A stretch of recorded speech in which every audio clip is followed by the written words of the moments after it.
Greetings YouTube, welcome back to the channel. If you missed my previous video about the black ISO market and the changes that could occur based on the game files of somebody that hasn't really been wrong before, I'm not saying you can't be wrong now. You know, there's always a first for everything, you know what I'm saying?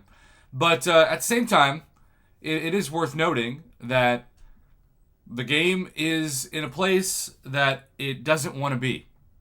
The game is in a place where the costs, I'm sure, due to inflation and other factors are going up for Kabam, and the revenue's going down. I continue to put my money where my mouth is by not spending my money. And for the record, I was happy to spend my money.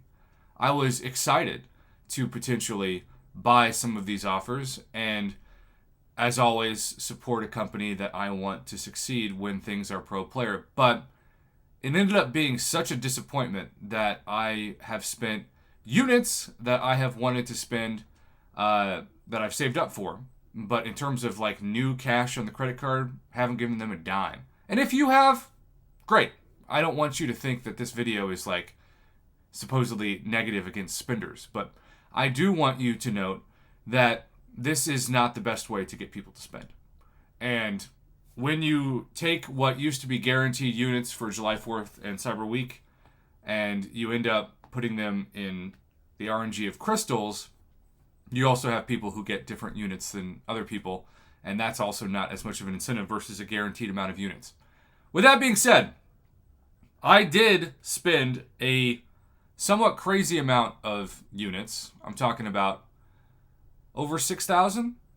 To max out the loyalty of the Caps commissary, and that allowed me to open, and I'm really happy with the results, my first ever 7-star loyalty crystal, but that also allowed me to free up enough loyalty to buy the loyalty selector bundle. And as always, if you haven't bought it yet and you're trying to build up the loyalty, I really do think the answer is obvious. I know somebody who bought the 7-star loyalty crystal out of this and the other, and they awakened their 7-star Mordo. And maybe they're going to be happy with that, but my guess is Mordo's just kind of a upper mid at best defender in Battlegrounds. But this 6-star rank up gem crystal, on the other hand, is, even though it's not a Nexus and that would have been a nice thing to see, it still is a guaranteed that whatever class you land on, you get to rank up. Now, I was hoping for a different class than I got last time because I had one champion last time that I was choosing to take to rank 5 and wanted to take to rank 5. And that was Gallon. And he has been an amazing champion at rank 5. And underrated defender in Battlegrounds. I typically think of him as an offensive champ, but not in this case. Also, by the way, my game is frozen, which is a fun way to record something in real time. So I just refreshed it.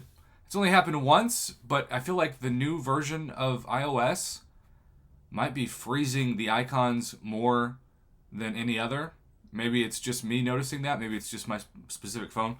But I do have a lot of Cosmic Champions at rank 5.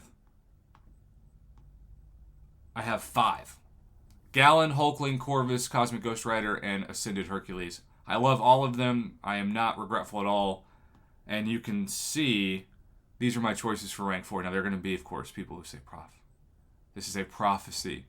It's Groot, baby! Take Groot up, or take Kamala Khan up. I do think they're going to get buffed at some point, and I do think they might be great rank 5 candidates. And there are going to be people who say, like the Godfather, my man, mine's already at rank 5. I don't care about a buff. I'm happy with it. And I say, great. Glad you're happy. But if I'm going to take up a Groot, I'm going to take up a King of Groots. And here's the deal. When I did Path 3 of Alliance War for the first time, King Groot was my MVP. I also think, even though, yes, champs like Doctor Doom, but especially Black Widow, Clairvoyant, and a few others, maybe Hood is in there, maybe Wiccan, they're pretty good matchups. I want to test out King Groot as a defender because this meta isn't about running out of time, it's about speed. Because in previous metas, I actually could feel pretty good having 30,000 points now. Now it's like, okay, I lost that one. I don't even feel good with 40,000. If I'm not at least 45,000 points in a Battlegrounds win, I'm feeling pretty nervous. King Groot is a tank, and I want him to basically have the opportunity to be the biggest tank possible. And I still think, even though part of me wishes he was a little bit better on offense for those big yellow numbers, he does get the fight done. And the tankiness allows you to make mistakes and not suffer like 50% health loss like other champions, plus the region's pretty good. So guess what? It was between him, Vox, and Hyperion, but I can't tell you the last time I used Hyperion outside of the arena, even though I love him and I think he's the perfect champion, other than maybe a little bit of tweaking. He could use better regeneration. He sort of barely has regeneration. But I also put so many 6 stones into him. I put more 6 stones into him than I have Hyperion or Vox.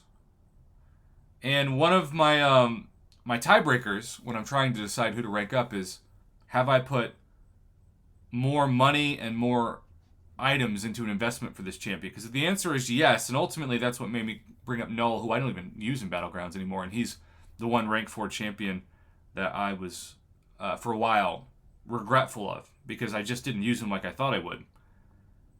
And honestly, the same could be said for Infamous Iron Doom. I think he is now not nearly as good of a defender as we thought he'd be. And as an offensive weapon, maybe I'm just using him wrong, but I prefer other tech champions, even Lady Deathstrike over Iron Doom. You give me a choice for one of those two, I'm taking Lady Deathstrike. Might be controversial, but so be it. So, YouTube, rank 5 King Groot. I am doing something different with the rank up, and with all due respect to the other champs that could have gone up, the loyalty bundle gave me a rank 5 King Groot, and we'll see how he does in Battlegrounds. Maybe he'll still be taken down easy, but he's also, I feel, at least in my perspective, like a lot of Battlegrounds fights are won and lost in the very last matchup, because you know that they maybe don't have like a science attacker. You know what they're weak on. And so if you get the right champion to pop up, especially if you've got that one champion at the very end and they've already chosen their champions, and say King Groot pops up and they don't have somebody who can nullify his regen and basically make his utility pretty worthless, he's going to be a tank that is going to be very difficult to get down in the couple minutes that you're allotted for Battlegrounds. And I think that's going to end up being a huge advantage to the future of my winning column.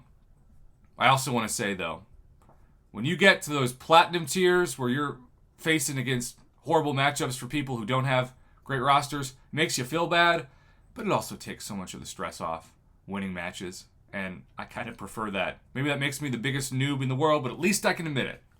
Thanks for watching, YouTube. Thanks for the support. Have a good one.